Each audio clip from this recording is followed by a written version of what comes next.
Bom, vamos fazer o seguinte, na aula passada, a gente colocou a seguinte questão. O nosso lagrangiano, no princípio, depende explicitamente do tempo. Né? A gente deu até exemplos, o que seria uma dependência. Claro que o lagrangiano depende do tempo, porque as coordenadas, as velocidades e as acelerações dependem do tempo, mas ele depende do tempo implicitamente, via Q ponto e Q dois pontos. Aqui não, aqui é uma dependência explícita no tempo. O que significa uma dependência explícita no tempo? Significa que o teu sistema físico, que é caracterizado pelas coordenadas QI, se acopla com algum agente externo, né?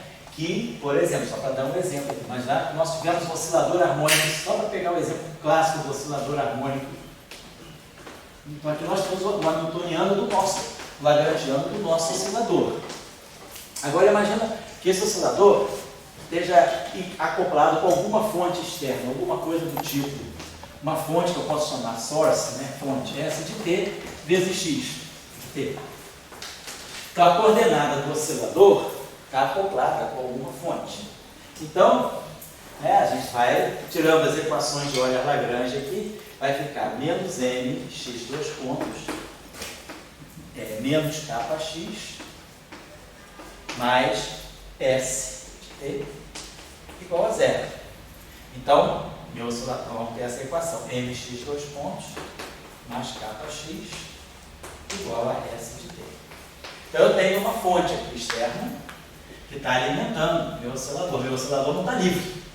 Ele está acoplado a uma fonte externa. Essa fonte não é uma coordenada do problema. Eu não estou fazendo um princípio variacional em relação a essa. Eu não tenho uma equação de campo, de movimento para essa. Essa é dada. É como uma coisa, um background. Alguma coisa é o meio, representa alguma característica do meio onde o meu oscilador está. Então, esse caso aqui é um caso nítido em que o lagrangiano depende explicitamente do tempo. Ele não depende do tempo só por causa do x e do x ponto.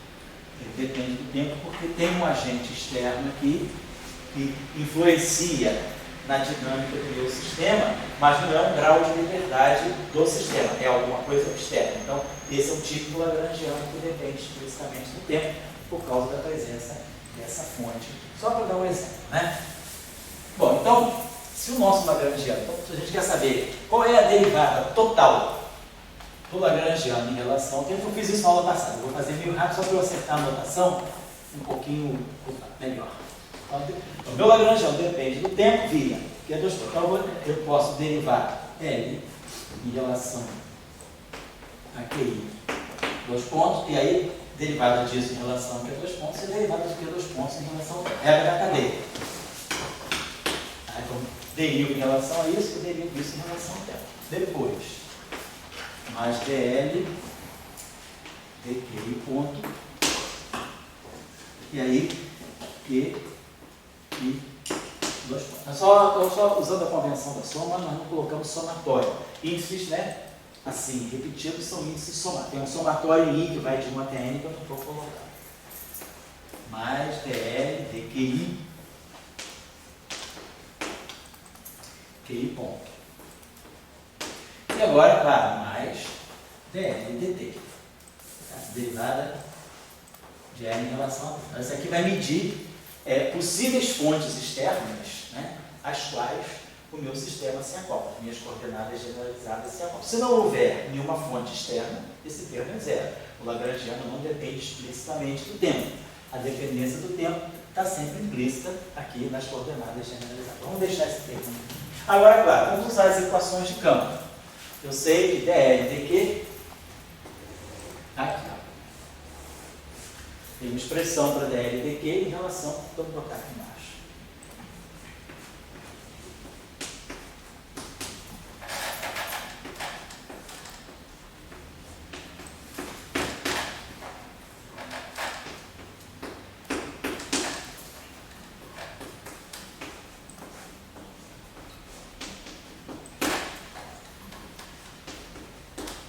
Agora vamos colocar, substituir dl dq pela equação de campo. Vai ficar menos T2 dt2 L dqi dois pontos vezes QI ponto. E aí depois esse termo aqui vai do lado de lá com sinal mais DDT.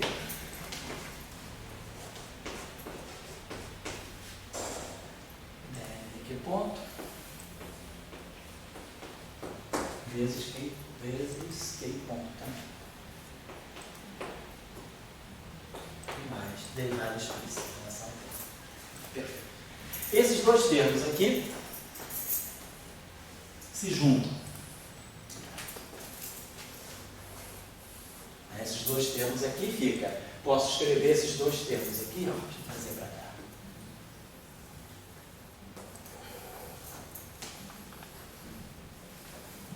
Fica derivada temporal de dl dqi ponto vezes q e ponto. Né? Porque se eu derivar aquilo em relação ao tempo, a primeira derivada está aqui. Derivada em relação ao tempo desse termo vezes esse. Mais esse termo vezes a derivada do outro, a derivada segunda. Então esses dois termos aqui se juntam numa derivada aqui total.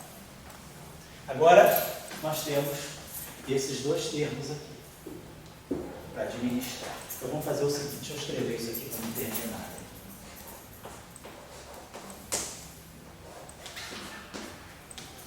Vou pegar esses dois termos aqui. Vou pegar esses dois que a gente já juntou.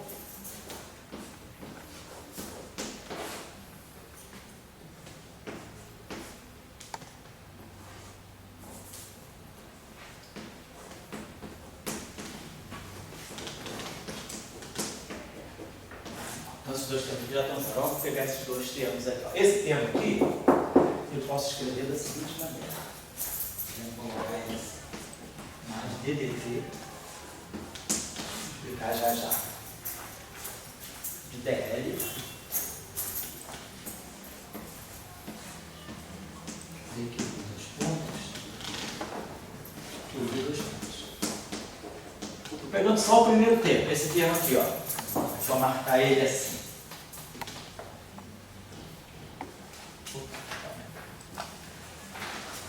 Esse termo aqui, eu vou escrever assim. Então, esse aqui são esses terminhos aqui que estão quadradinhos, né? Então, esses dois termos aqui se juntaram com aquele lá. Então, esses dois termos aqui, estão marcando aqui, seguido o conselho da ministra, mulheres de rosa, como eu. Então, as mulheres estão todas de rosa lá. Agora vamos pegar os homens. Vamos macho. Esse cara aqui, como é que eu escrevi esse carinha aqui? Botei lá, derivada temporal.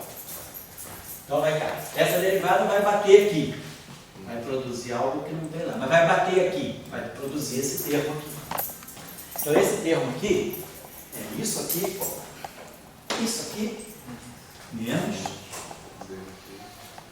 isso, menos DDT, DL, DQI dos pontos, a derivada está atuando só nele, vezes o QI dos pontos. Então, esse termo aí.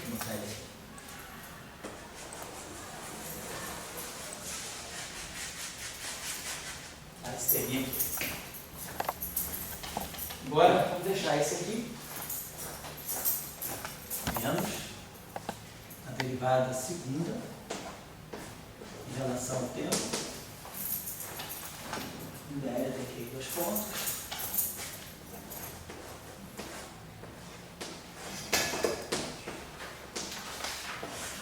Esse termo aqui, vezes Q ponto.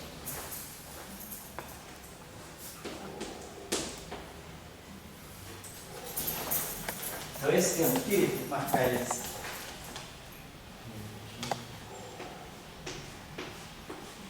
Eu estou retomando ele, não fiz nenhuma operação sobre ele. Então, sinal não, né? Menos isso. E mais derivada temporal do laranja. Muito bem. Então, esse termo aqui está numa boa forma de equação de continuidade. Derivada temporal de alguma coisa. Esse aqui, derivada temporal de alguma coisa. Agora, esses dois aqui,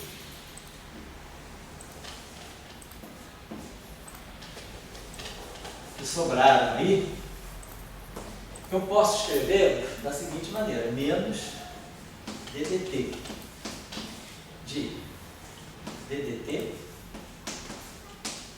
do dr dq dos pontos vezes o q ponto. Bom, se eu tirar a derivada do primeiro termo, eu estou produzindo esse termo aqui. Quando eu tirar a derivada do segundo termo, eu estou produzindo esse termo aqui. Então, esses dois termos também se juntam.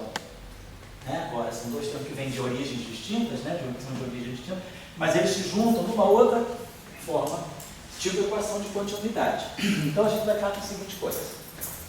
Escrever dt de L. Então, vamos ver o que está carregando Q ponto. Q ponto, tá? Então, tem derivada temporal. Vou botar de tudo isso que está aqui agora. Então, esse termo aqui vai fatorar o Q ponto aqui com esse Q ponto aqui. Então, nós vamos ter derivada dl Q ponto, que é esse termo aqui, menos ddt. Agora o ddt já está aqui. Menos, esse termo aqui, menos ddt. Pessoal, essa derivada temporal, que é essa que eu já fatorei aqui, ó. Essa que está externa. Aí ficou esse termo aqui, menos isso que está aqui dentro. Menos ddt do dr dq dos pontos.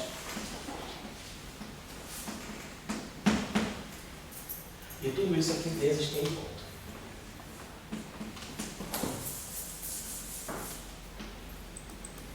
Então, esse termo aqui foi levado em conta. E esse termo aqui foi levado em conta. Aí sobrou esse termo aqui.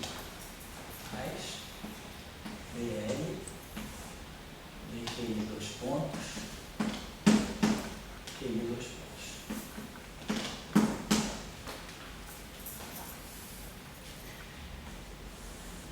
Isso aqui. E aí agora, vou apagar isso aqui que foi. Apagar isso aqui. Os dois se juntaram aqui, mais ddt do L. Então a gente agora pode jogar tudo isso para cá, fazer uma derivada temporal única. Posso passar esse termo aqui para cá, isso não é negativo. Vai ficar ddt de L dq ponto menos dt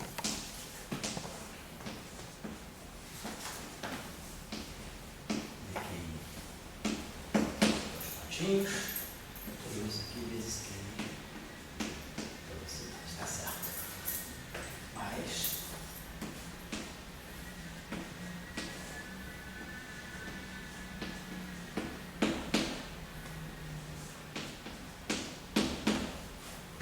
aí aqui menos L. Então estou trazendo esse termo aqui para cá. Estou deixando tudo isso aqui, então estou trazendo todo esse termo para cá e todo aquele outro para lá. Assim. Claro, se o lagrangiano não depender explicitamente do termo, esse termo é zero. E aí eu estou diante de uma lei de conservação. Se o lagrangiano não tem dependência explícita do tempo, né, o que a gente espera é que o que está sendo conservado? Algo que a gente identifica. Se não, no caso tradicional, em que não há dependência na aceleração, na derivada superior, nos casos tradicionais da mecânica, isso aqui é zero, então não tem derivada, o lagrangiano nunca depende da derivada segunda, e esse termo aqui também é zero. E aí sobra dl dq ponto, que é o momento generalizado, quer dizer, o que está sobrando aí é o momento pi vezes a velocidade q ponto menos L, que é o que nós identificamos no formalismo tradicional como hamiltoniano, que é a energia. Então, isso aqui é uma extensão do conceito de energia quando o lagrangiano depende de derivadas superiores. Quer dizer, derivadas superiores segunda, né? Se eu tivesse um problema com derivada terceira, aí o problema ia ser mais complicado. Então, se nós trabalharmos com derivadas segundas no lagrangiano, o que me leva a derivadas quárticas, na equação de campo, essa seria então a definição da energia. Como isso aqui redefine um novo momento, o momento tradicional é dl dq ponto. A introdução dessa derivada superior me faz redefinir um novo momento canônico, né? Quer dizer, o momento canônico agora, PI, passa a ser o de antes, formalismo tradicional, e aí a contribuição nova devido à derivada superior.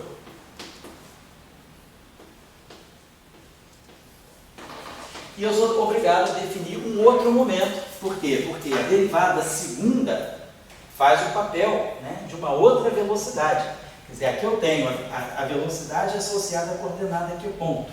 E aqui eu tenho a velocidade associada à coordenada, quer dizer, aqui eu tenho a velocidade associada à coordenada Q, que é o Q ponto. E aqui eu tenho a velocidade associada à coordenada Q ponto. E aí eu defino um outro momento, chamado de PI, que é simplesmente TL dQi. Dois pontos. E aí, claro, se houver fontes externas, essa derivada pode ser positiva ou negativa. Então, se ela for negativa, eu estou ganhando energia. Se ficar positivo, então a derivada temporal do hamiltoniano está aumentando. Se esse termo aqui for positivo, o final do lado direito fica negativo e o meu sistema está perdendo energia, está havendo consumo de energia no meu sistema. Mas o que a gente está colocando aqui é o que aparece, é só para a gente ter uma padronizar, o que é o nosso hamiltoniano nessa formulação em derivadas superiores e quem são os momentos canônicos aqui também. Eu só estou chamando a atenção disso. Bom, agora vamos fazer o seguinte exercício.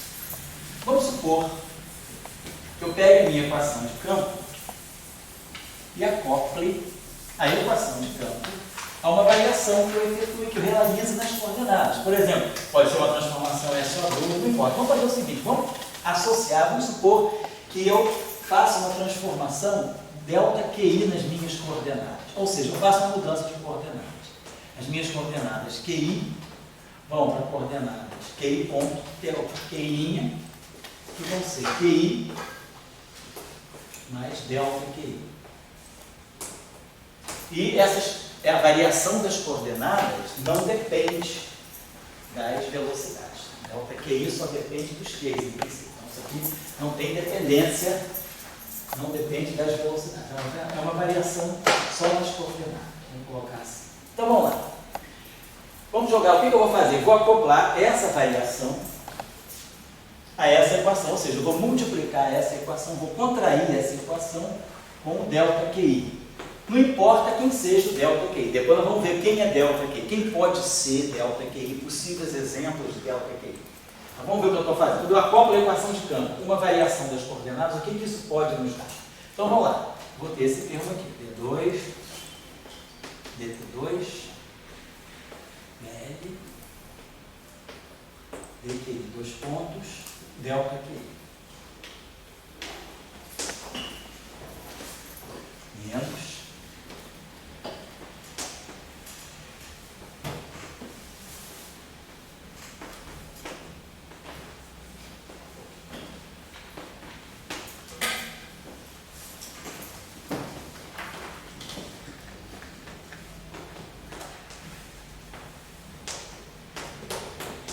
Legal?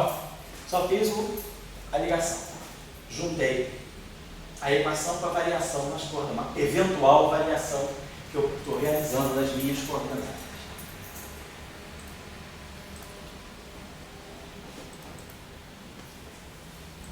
Muito bem.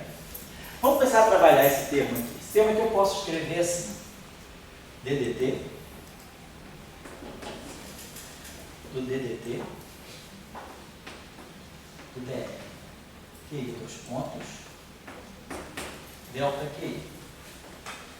Claro, quando eu derivar o primeiro termo, vai dar isso que está aqui, mas aí eu vou produzir um termo que não está aqui, que é o ΔQi ponto. Então aqui eu vou subtrair menos DDT do DL, DQi, dois pontos,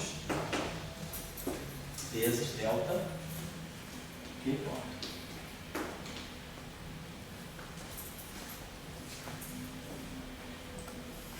Vamos lá.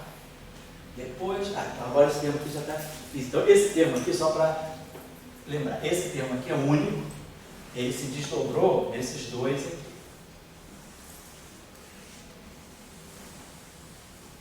Tá, então, esse termo aqui é esse aqui. Agora, vamos assinalar esse termo aqui, assim. Opa, também vai se desdobrar em dois. Então, menos DDT DL DQI ponto delta QI mais DL DQI ponto delta QI ponto. Então, de novo, esse termo aqui se desdobrou em dois. Essa derivada aqui, uma vez aplicada nesse primeiro termo, gera esse termo que está aqui. Mas aí essa derivada, quando for aplicar aqui, ela vai gerar um termo que não está aqui, que aí eu subtraio lá. Então, menos isso mais isso aqui, me dá exatamente esse termo aqui. De novo, vocês estão observando o que eu estou tentando produzir aqui. Equação de conservação. Ó, eu tenho DDT de alguma coisa. Aqui eu tenho DDT de uma outra coisa. E aí agora esse último termo aqui. Mais DL, DQI, delta QI, igual a zero.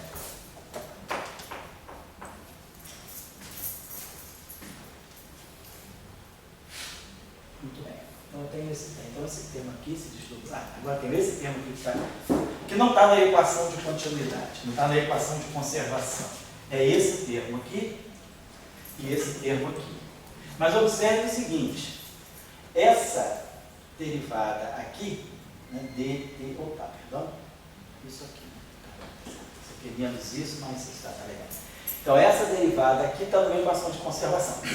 Essa derivada aqui eu posso escrever da seguinte maneira, eu poderia pegar essa derivada que está atuando aqui, olha esse termo aqui agora, vamos ver. Tchau, cara. Aqui embaixo enxerga. Sim, tira. Vou botar aqui. O que eu posso fazer com esse termo aqui? Eu posso escrever esse termo assim. DDT, também botar isso sob a forma de uma equação de conservação. DDT de DQL, DQI, dois pontos, delta QI. Que aí fica a derivada temporal desse cara aqui, vezes esse cara aqui. Seja isso aqui. Isso. E aí agora eu coloco aqui mais DL, DQI, dois pontos, delta QI, dois pontos. Então, o que eu fiz aqui? Eu peguei esse termo aqui, que tem essa derivada atuando aqui, disse, não, essa derivada é a derivada desse produto. Aí, esse primeiro termo aqui, quando essa derivada tocar aqui, ela vai gerar exatamente esse termo. Mas quando essa derivada tocar aqui, ela vai gerar um termo que não está aqui. Então, eu retiro, perdão. Vou retirar, né? Isso, mas aqui tem sinal menos, então, perdão. Vou manter esse menos aqui. Tem o menos aqui, obrigado. E o mais aqui, perfeito. Então tá, esse menos aqui, ó, é esse menos aqui, é esse mais aqui. Então a gente juntou, olha, termo de conservação, termo de conservação, termo de conservação. Agora, termos espúrios. Esse termo aqui, esse termo aqui e esse termo aqui. Vamos apagar agora, não dá sentido tudo isso aí. Então, nada que a gente fez. O que a gente fez foi acoplar a equação de campo, a equação de movimento, né? A equação de Euler-Lagrange, com uma variação arbitrária nas coordenadas, que a variação é essa. Tem várias possibilidades, vamos ver. Pode ser uma rotação, pode ser um outro tipo de transformação. Então, vamos lá. Então, o que a gente ficou? Vamos botar aqui. Ficou esse termo. Então, o que ficou dentro da derivada? O que ficou como uma equação de conservação? Ficou DDT. Cacete, eu apaguei o que eu queria apagar. Depois você me daria as fundamentos que eu apaguei a definição da ciência. Está bem feio isso aqui. Não, está certo. Mas vai. Então, ficou assim. DDT. Vamos pegar aqui, ó. DL, vamos pegar esse termo aqui, ó. DDT, botar aqui. Estou mantendo, vou botar esse sinal menos DL, DQ ponto,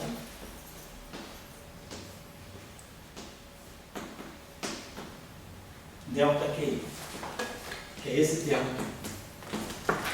Eu vou marcar para não perder. Então, esse termo aqui a gente já contabilizou, com sinal menos. Depois, esse termo aqui, também está multiplicando ΔQi. Mais dt. Vou fazer o seguinte, vamos fatorar o delta aqui. Vamos botar assim. Esse termo menos.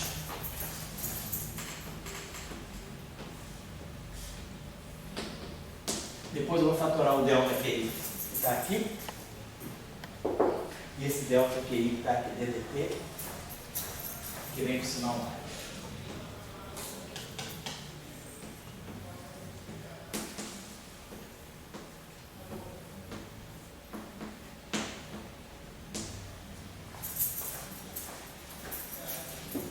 Solução aqui desse delta aqui. Esse termo aqui já foi feito. Esse termo aqui já foi feito. Qual é o próximo termo? É esse termo aqui. Menos DDT. Tá, não, o DDT já está fatorado. DLD que é 2 pontos.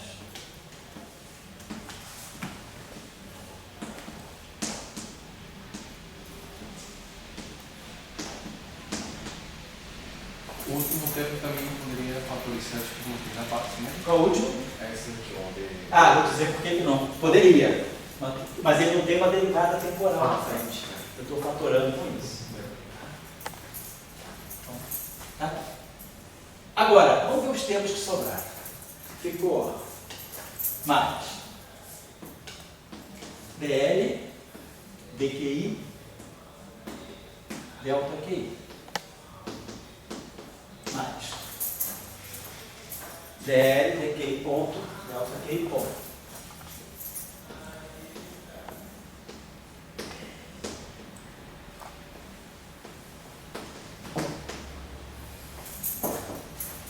Depois tem esse termo aqui, DL, DQI 2 pontos, delta QI 2 pontos.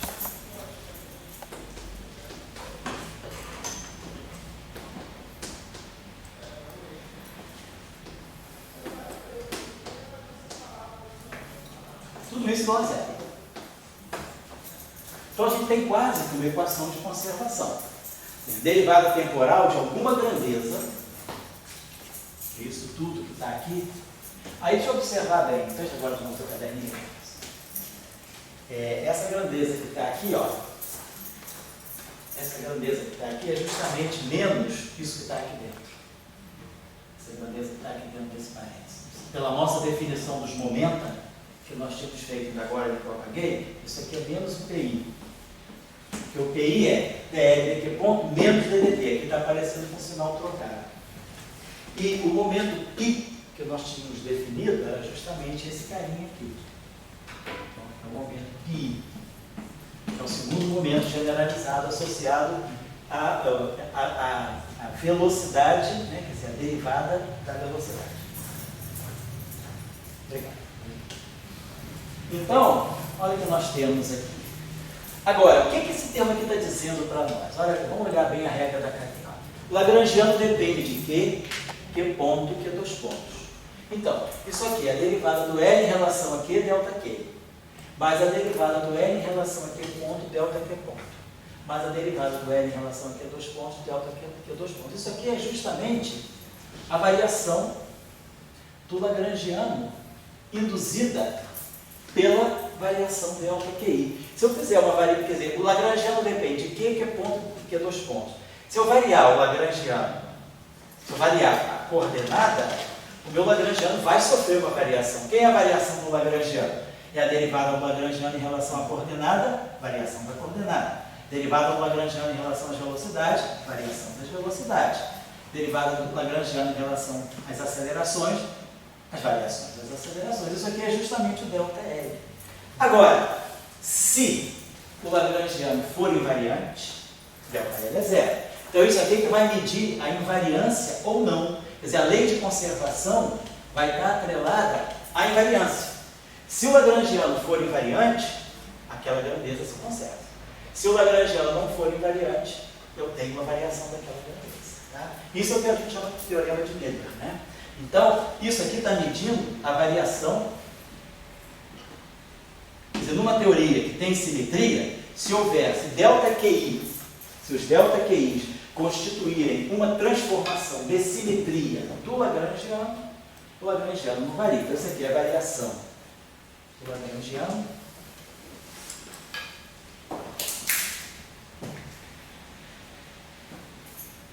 frente ou sob as transformações ΔQi. Se houver uma simetria,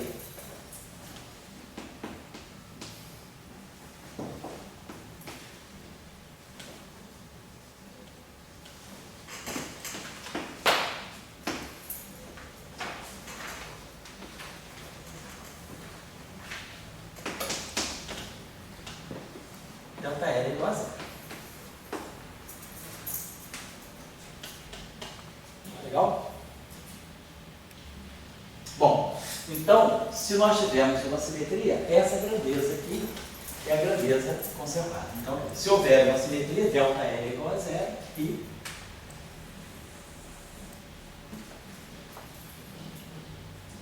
na verdade, esse sinal menos, que na verdade fica PI ΔQi mais π ΔQi ponto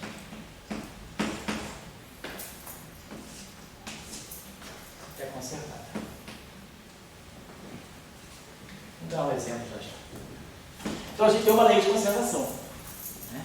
Tem uma ou mais, né? Vamos ver quantas leis de conservação podem estar contidas aí dentro. Mas é claro, levando em conta que esses são os momentos generalizados. Numa formulação usual da mecânica, onde não há derivadas segundas, esse termo aqui é zero, não existe, e esse termo aqui é zero. Então é a derivada, né? Quer dizer, a grandeza conservada é essa grandeza. Isso aqui é conservado, ou seja, o DDT disso aqui. No caso usual, teorema de Miller usual é justamente isso, DDT de DL dq ponto ΔQi igual a zero.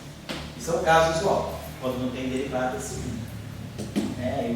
Quando tem derivada segunda, é só jogar aqui as definições corretas dos momentos. Mas, desculpa, aqui é QI ponto. Então, a gente tem uma lei de conservação. Então, a invariância do Lagrangiano, ela está atrelada naturalmente a uma lei de conservação. Então, a coisa é simples. Basta dizer, como é que você vê isso? Você vê acoplando, né, uma equação de movimento a uma variação arbitrária das coordenadas. E aí, claro, vai lembrando, se essas transformações aqui forem uma simetria do problema, vai ficar claro aqui, se o meu Lagrangiano for invariante, então isso aqui é zero, e aí eu tenho uma lei de conservação. Se essa, quer dizer, a quebra da lei de conservação está associada à não invariância do Lagrangiano. Quer dizer, aonde os termos, né, quer dizer, aquilo que me der a não variação, a não invariância do Lagrangiano, ou seja, aquilo que me der a variação do Lagrangiano sobre aquelas transformações, vai ser aquilo que está violando a lei de conservação. Quer dizer, a violação está aqui. Ou não tem violação, e aí a grandeza é conservada. Está claro, eu não sei. É isso que a gente chama de teorema de Miller, na mecânica, né? Depois não vai aplicar isso na teoria de Cantor, por exemplo. Em casos particulares que a gente pode não ter, que isso não seja zero, Pode. Que isso aqui não seja zero? Pode, por exemplo, se você pegar, por tal exemplo. Porque isso implica que não se conserva. Isso, essa grandeza não vai ser conservada. Vamos dar um exemplo onde tem conservação e onde não tem conservação.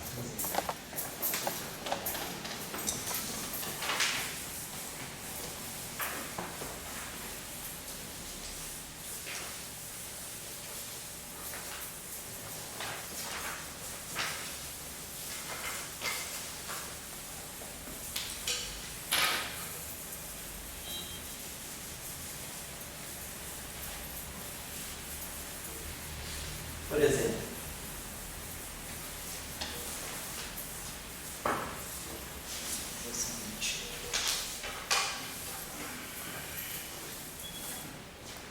vamos pegar um exemplo aqui, um exemplo simples. simples aqui.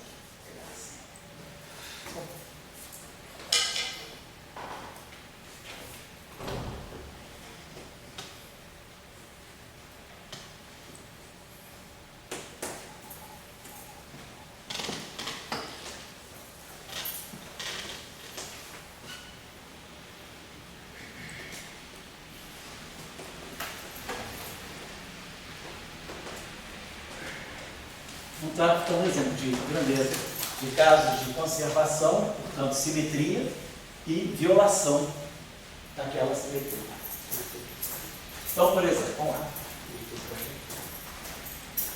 Suponhamos que nós tenhamos esse lagrangiano aqui.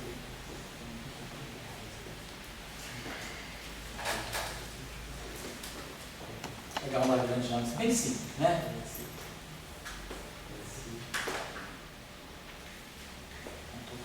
As velocidades é uma coisa, todas as massas aqui são a mesma, né? Todos esses graus de liberdade têm a mesma massa. E vou pegar aqui um termo que tenha menos um potencial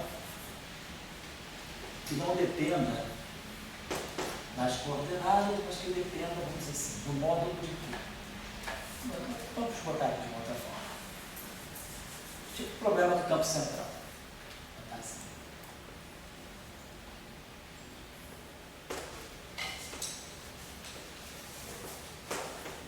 Meio de MT2, né?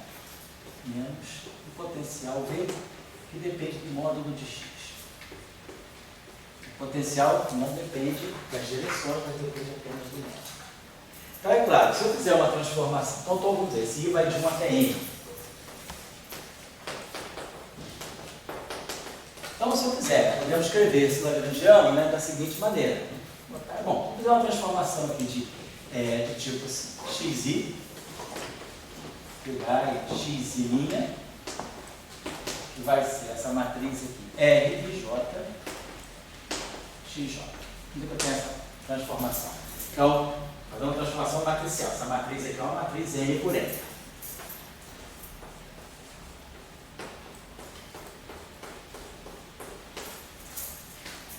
Então, você não faça essa transformação aqui. Vamos fazer o seguinte, vamos escrever o lagrangiano em termos das coordenadas x' e verificar se ele é igual ao outro. Então, vamos supor, vamos escrever o lagrangiano L de x'. Então, o lagrangiano L de x', não estou dizendo que o L de x' é igual a L de x, não, estou escrevendo L de x'. Ponto.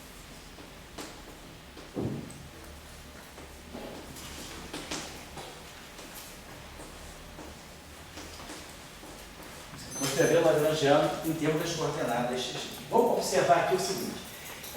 Quem é o módulo de x? Módulo de x, né, é a raiz quadrada de xi, xi. Então, módulo x ao quadrado é xi, xi. Isso aqui é o módulo de x. Módulo de x. Soma em i de 1 até n, xi, xi. Vamos colocar aqui. Então, quem vai ser módulo de x' ao quadrado? Vai ser x'. Mas vamos escrever x'. X' é R, I, J, XJ. O outro x' é R, I, K, XK.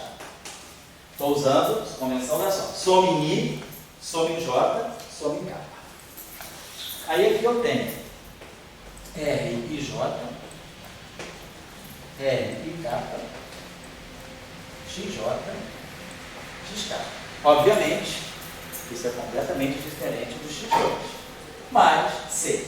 Observe que essa matriz aqui, esse termo, eu posso escrever assim. R transposto JI vezes R de K. Só escrevendo essa matriz aqui, esse elemento de matriz, se eu pegar essa matriz transposta, R de J é o R transposto JI vezes R de K. E aqui fica XJ, XK. Estou só reescrevendo, não fiz nada demais, estou só reescrevendo esse termo aqui. Agora, C. Se essa matriz aqui, transposto em C, se essa matriz aqui for uma matriz ortogonal, isso aqui é o produto matricial, isso aqui é R transposto vezes R elemento JK, XJ, XK. É isso que está aqui. Se isso aqui for a identidade, ou seja, se essa matriz aqui for uma matriz ortogonal N por N, portanto uma matriz de ON, do grupo ON, uma matriz ortogonal, R transposto R identidade, e N por N. Se isso aqui for uma matriz de ON, isso aqui é um delta de JK. Então, se R transposto R igual a identidade N por N, então isso aqui dá um delta. Então esse termo aqui vai ficar XJ, XJ, que é igual a módulo de X2. Então é claro, esse termo aqui é invariante se essa matriz pertencer ao grupo ON, for uma matriz de ON, uma matriz ortogonal. Sabe o que é uma matriz de ON? Uma matriz N por N ortogonal, cuja inversa é a própria transposta. Isso aqui.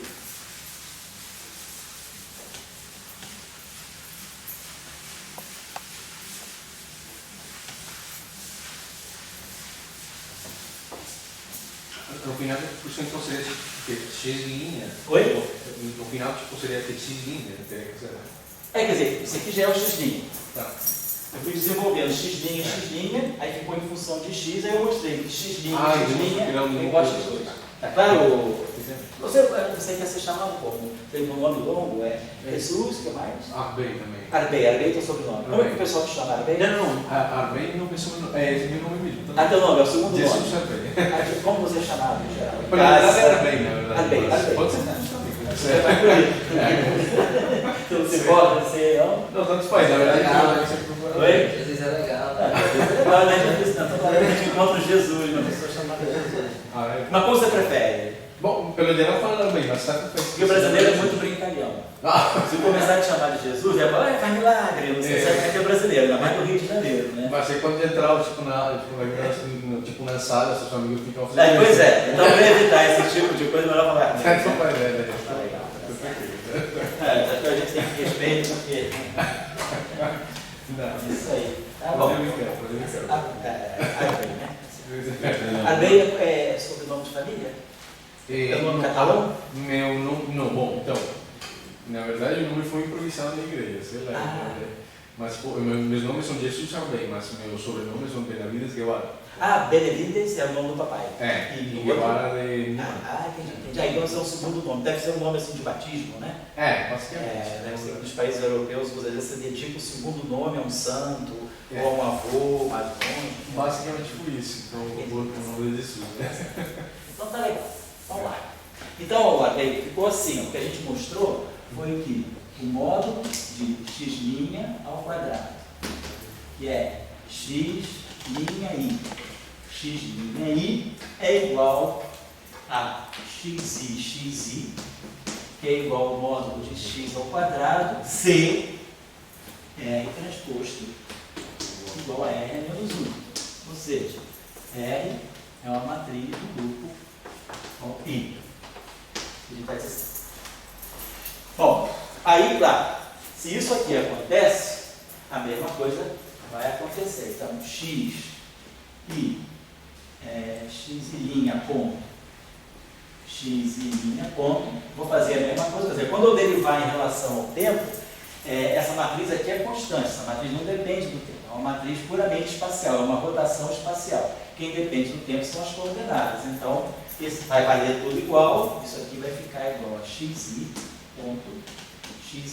Então, o que a gente está dizendo é o seguinte: se a matriz R for uma matriz ON, a matriz ortogonal N por N, aquele lagrangiano, quer dizer, isso aqui é uma generalização do campo central, a velocidade e aqui um potencial que só depende da distância, não depende das posições angulares das coordenadas. Então, quer dizer, nesse caso, L de xi', ou x ponto linha, perdão, vai ser igual a L de xi ponto x. Ou seja, o lagrangiano mantém a sua forma invariante, o lagrangiano não muda. Eu posso substituir todas as coordenadas sem linha por todas as coordenadas com linha, o lagrangiano é a mesma forma. Eu estou mostrando isso, que o L escrito em termos de x' é igualzinho ao L escrito em termos de x. Isso é a invariância. Tá? Então, isso está me dizendo o seguinte, meu lagrangiano, nesse caso, não depende das derivadas segundas. Então, a nossa equação ficou assim, ddt de menos dl dx e ponto delta xi, não tem derivada segunda, então não preciso corrigir o momento tradicional nem introduzir o momento π, mais ddt, mais delta L igual a zero. Isso aqui é a equação geral. Nesse caso, como o lagrangiano é invariante, o L de x' é igual ao L de x, então está aqui, isso aqui é zero. Ou seja, isso aqui é invariância, tem uma simetria. Meu problema tem uma simetria ON. Né? As matrizes do grupo ON, transformando as coordenadas, deixam o lagrangiano invariante. Então nós temos essa equação de conservação. Vamos ver o que essa equação vai dar para nós. Exatamente. Então vamos pegar uma transformação infinitesimal. Vamos pegar uma matriz de ON. Então, matriz ortogonal. Vamos pegar essa matriz R, né, e J, né? Vamos pegar uma transformação. Aqui a gente está fazendo uma transformação infinitesimal. Vamos pegar então a nossa matriz R. A matriz satisfaz a essa condição aqui.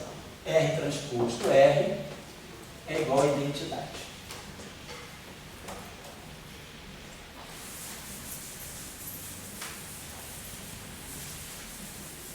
Vamos escrever essa matriz como uma pequena deformação. Nós estamos fazendo uma transformação infinitesimal.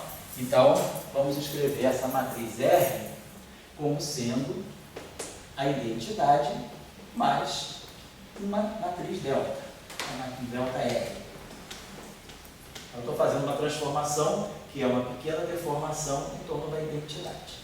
Então, nós vamos ter aqui a identidade mais a matriz delta R transposta. Vamos chamar de matriz delta R, chamar de matriz delta, é mais fácil. Chamar de matriz delta. Não, também delta de Kroll. Então, vamos chamar de matriz delta maiúsculo. Então, isso aqui é uma transformação, mais termos, tá assim, de ordem delta 12. Estou fazendo uma transformação infinitesimal, abandonando o termo de ordem quadrática. Então, esse termo aqui vai ficar identidade mais delta transposto. Aqui vai ficar identidade mais delta. E isso tem que ser igual a identidade. Estão trabalhando em primeira ordem. Então, identidade vezes identidade, igual a identidade, cancela. Então, nós vamos ter delta transposto mais delta igual a zero. Então, essa matriz delta, que faz uma pequena deformação da identidade para formar uma matriz ON, é uma matriz antissimétrica. Delta transposto igual a menos delta. Então, eu posso escrever a minha matriz RJ da seguinte maneira. RJ vai ser a identidade, delta J, mais delta J. Lembrando que delta J é igual a menos delta J. Matriz é assimétrica.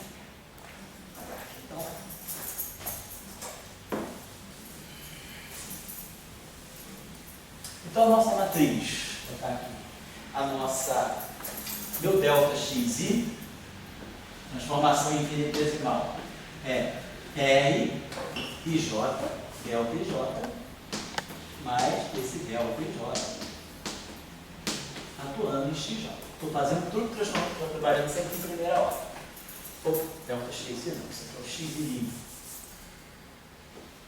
Então, meu delta xi, isso aqui vai ficar xi' menos xi, o meu delta xi é delta j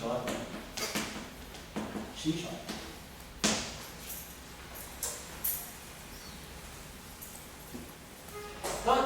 Então, como isso aqui é zero, então, quer dizer, a grandeza conservada é essa grandeza aqui. Vamos chamar assim, grandeza G conservada é essa grandeza aqui. Como isso aqui é igual a zero, né? Esse sinal menos é irrelevante. Então, essa grandeza aqui, dl dx e ponto delta xi é a grandeza conservada.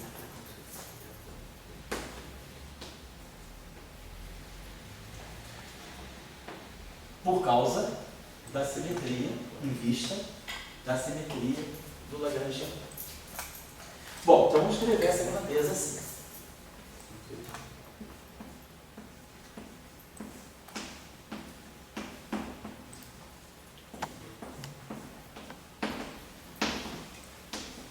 É isso aqui. Mas vamos olhar a coisa da seguinte maneira.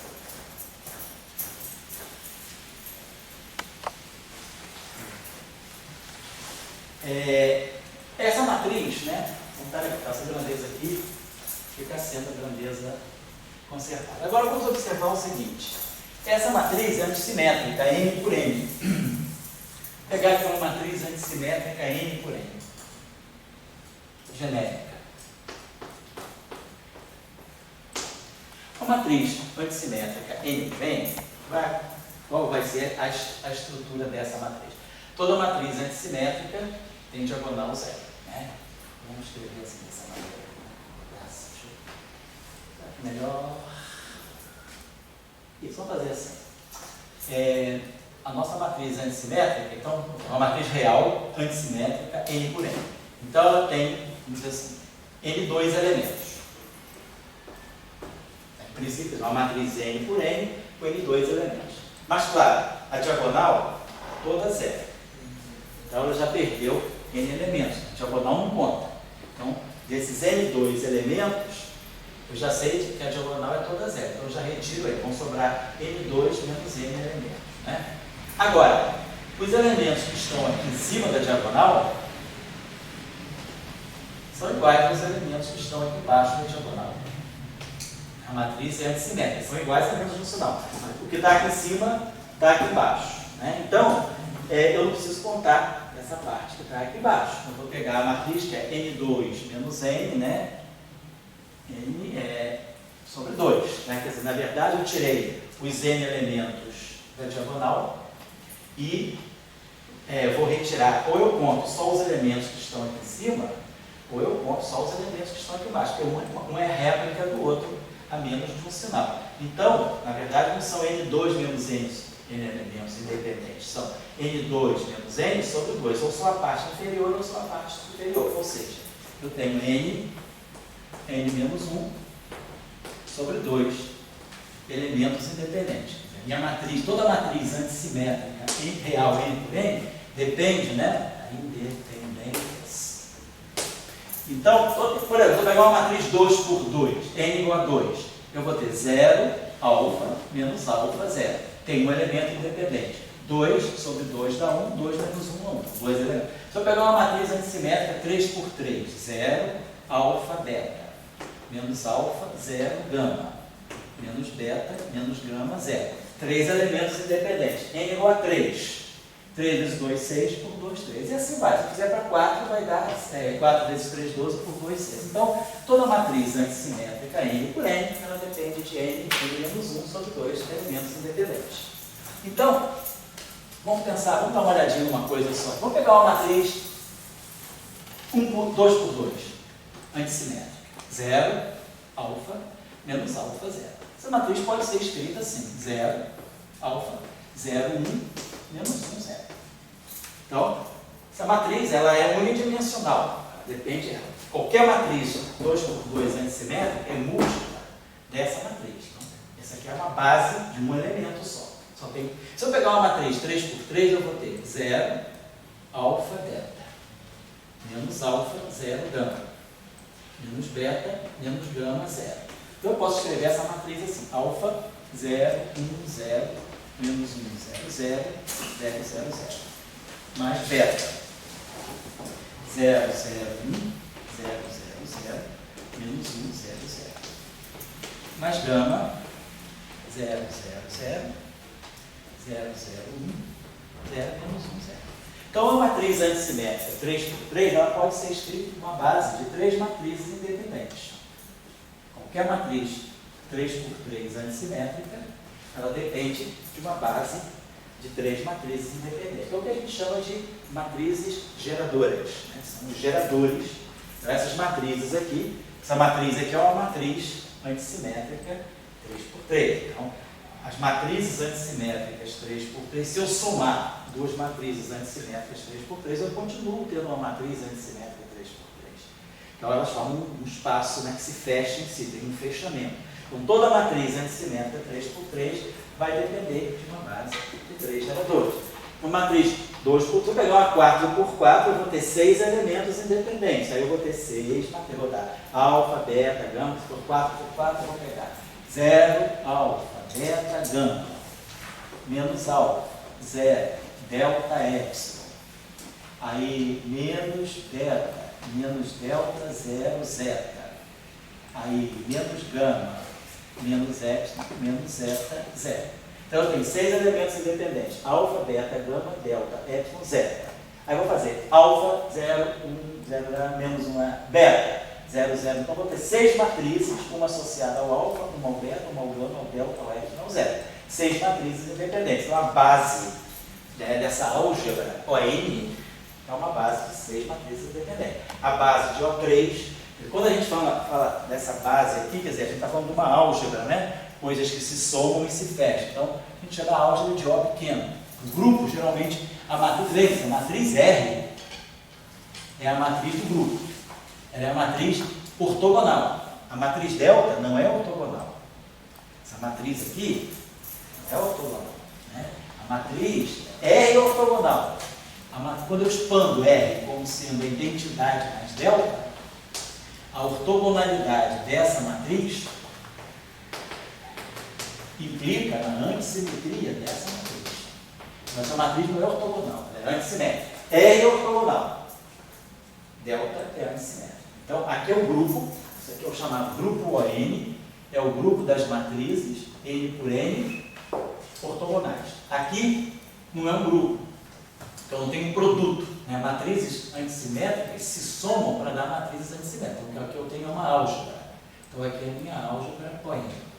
A diferença entre grupo e álgebra é essa. O grupo, ele tem uma lei de fechamento por multiplicação. A álgebra é um espaço linear. A álgebra tem uma estrutura linear, é um espaço vetorial, onde eu introduzo uma noção de soma e a soma dá o fechamento. Então, essa é a álgebra ON e esse aqui é o grupo ON. Então, o que eu estou querendo dizer para vocês é que essas matrizes aqui, elas pertencem à álgebra do grupo ON grande, ou seja, a álgebra ON pequena. Ela tem N menos 1 sobre 2 matrizes independentes. Então eu posso escrever da seguinte maneira: eu posso pegar a minha matriz delta, toda matriz antissimétrica, como eu fiz aqui.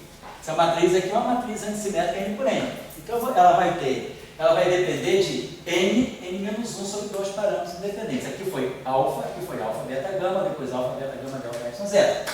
Então, dependendo do N, né, eu vou ter N menos 1 sobre 2 parâmetros independentes. Então, eu posso escrever essa matriz como sendo uma soma de parâmetros, que eu posso chamar de parâmetros ômega I, grande, vezes matrizes, eu vou chamar de ômega A, para não confundir com IJ, GA.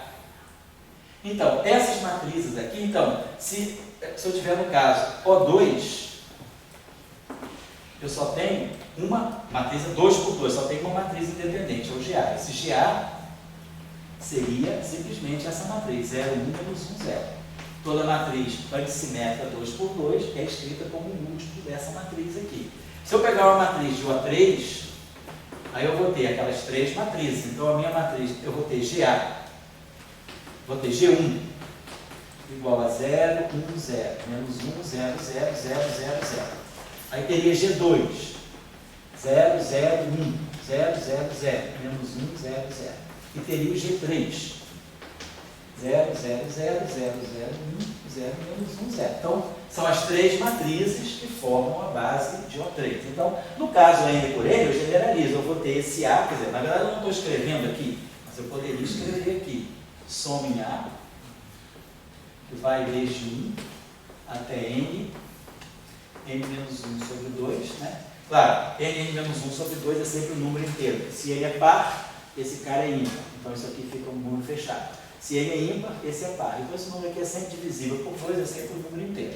Então eu tenho a dimensão desse espaço de matrizes N por N antissimétricas, é um espaço de dimensão N menos 1 sobre 2. Eu vou ter os parâmetros ômega A de A. Quer dizer, no meu caso, aqui eu chamei ômega 1, eu chamei de alfa. Aqui eu chamei ômega 1 de alfa, ômega 2 de beta, ômega 3 de gama. Estão vendo? Eu estou só generalizando. Então isso aqui, agora eu omito esse somatório, para não ficar carregando isso. A gente, quando bota índices repetidos, a gente está somando. Então aqui, minha matriz tem essa estrutura, ômega A de A. Então, voltando agora com isso aqui e aqui.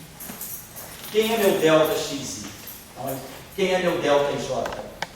Delta ij é parâmetro ômega A, matriz GA, elemento ij.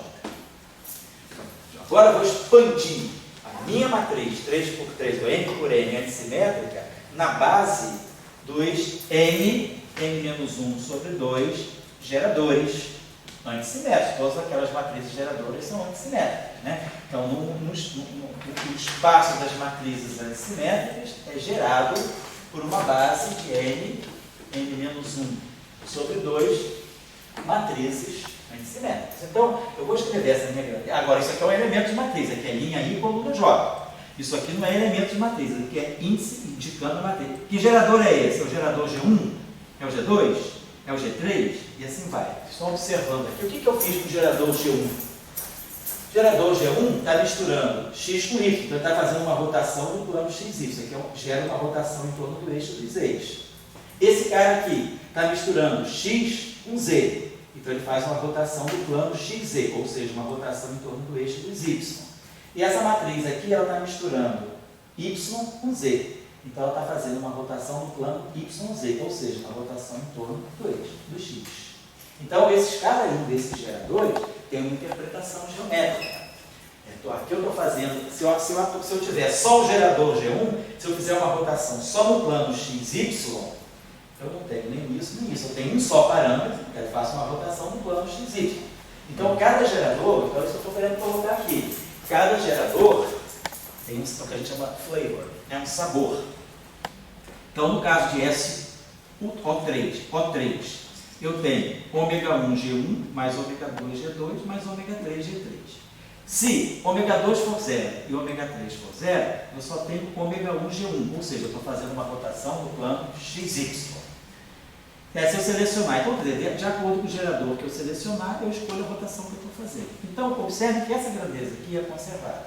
Esses parâmetros aqui são parâmetros fixos. Então, a derivada temporal disso aqui, isso aqui é uma constante.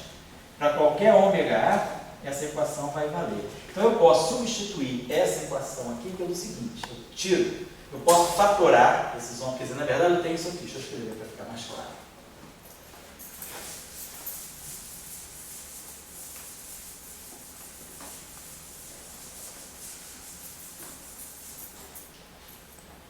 Ele é DDT do TL dx e ponto GA. Então aqui vai ficar ômega A, aí matriz GA, elemento IJ, XJ. Isso aqui é igual a zero. Como esses ômega A's são arbitrários e quaisquer, isso aqui vai valer para qualquer tipo de transformação que eu fizer. Quem identifica a transformação são os ômega A's. Quer dizer, se eu pegar ômega 1, eu estou fazendo uma rotação no plano XY, que está associado com o gerador G1. Se eu pegar ômega 2, eu estou fazendo uma rotação com G2, uma rotação no plano XZ. E se eu pegar o ômega 3, eu estou fazendo uma rotação no plano YZ.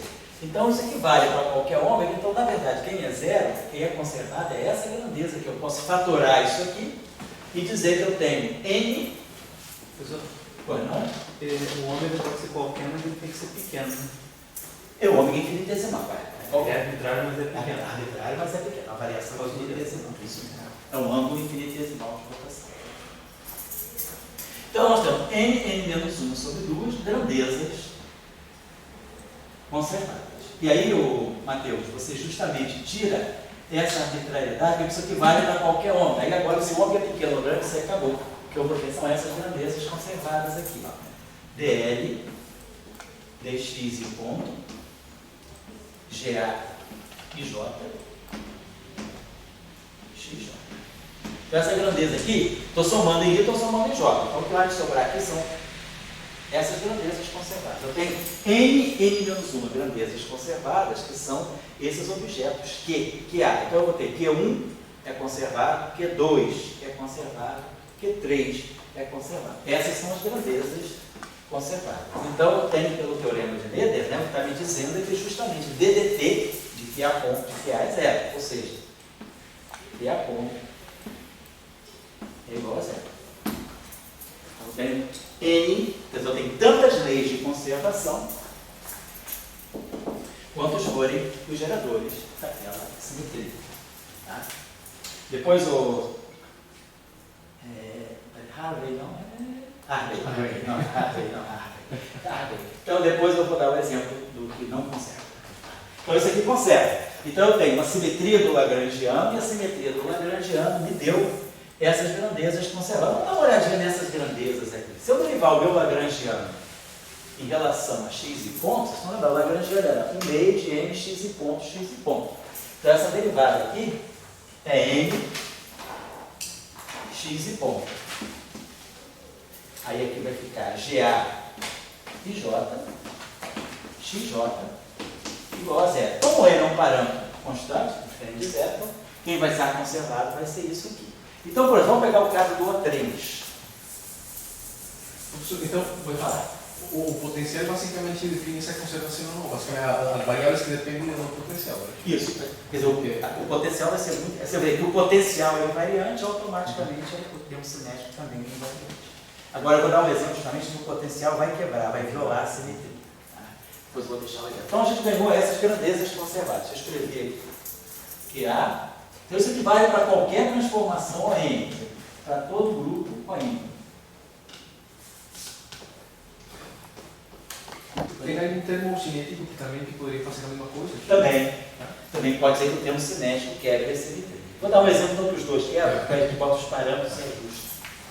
Vou botar assim. Vai ficar aqui x e ponto GA e J XJ. Então, por exemplo, vamos pegar o caso do A3. Estou fazendo um problema tridimensional. Eu tenho uma rotação. O problema do campo central. Eu tenho um problema do campo central, né? Vamos ver o que vai estar dando isso aqui para nós. Q1 vai ser x e ponto. Então, nós vamos colocar assim. Você lembra, quem é a matriz G1? A matriz G1, ela só tem elemento 1, 2 e 2, 1. Todos os outros são zero. Então, essa matriz aqui, ela só, quando eu colocar, o gerador está associado a essa grandeza conservada. Quando eu pegar o gerador G1, eu estou pegando essa grandeza aqui. Esse GA vai ser essa matriz aqui, 0, 1, 0, menos 1, 0, 0, 0, 0, 0. Então, ela vai estar me dando GA. Elemento 1, 2, vale 1. Então vai ficar x1 ponto vezes x2 menos. Aí esse GA 2, 1.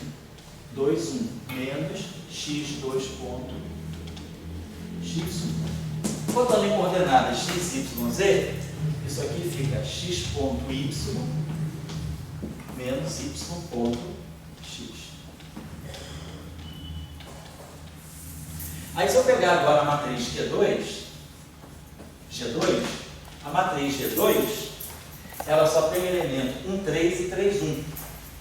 Então vai ter 1, 3 e 3, 1. Então vai ficar x1 ponto x3 menos x3 ponto x1. Então isso aqui vai ficar x vezes z, x ponto vezes z, menos z ponto x. E depois, quando eu pegar a matriz Q3, ela tem elemento 1, 3 e 3, 1. Não, 2, 3 e 3, 1. Vai ficar x2 pontos x3 menos x3 pontos x2. 3 foi isso. Vai ficar y ponto z menos z ponto y. Então nós temos 3 grandezas conservadas.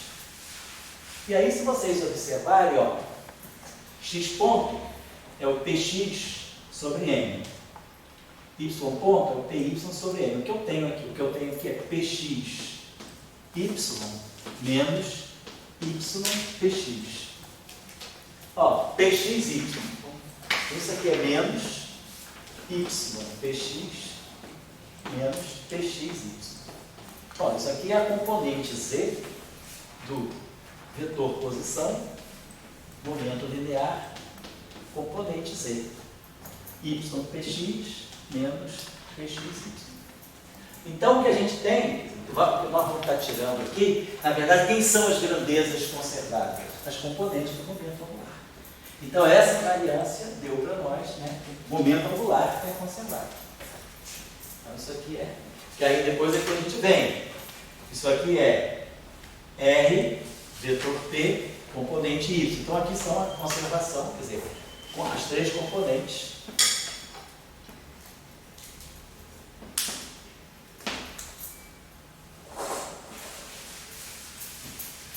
Do momento angular.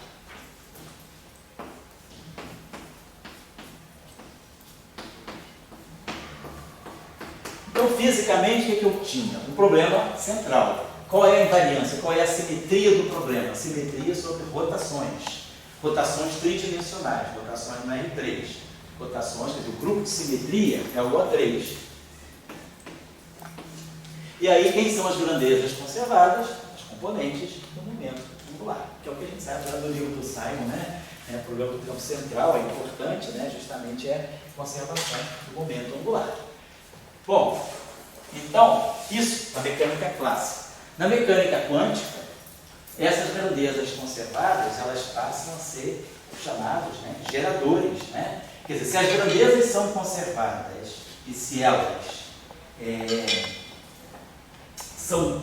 comutam com o hamiltoniano, quer dizer, essas grandezas são conservadas e comutam com o hamiltoniano. Então, elas podem ser eleitas como bons números quânticos. A diferença na mecânica quântica é que as componentes do momento angular não comutam. Na mecânica clássica, Q1, Q2 é igual a Q2, Q1, Q1, Q3 é igual a Q3, Q1. Mas na mecânica quântica, não. Quando a gente pega QI, QJ, a gente sabe que isso aqui na mecânica quântica dá para nós I, H cortado, Epsilon, I, JK, QK.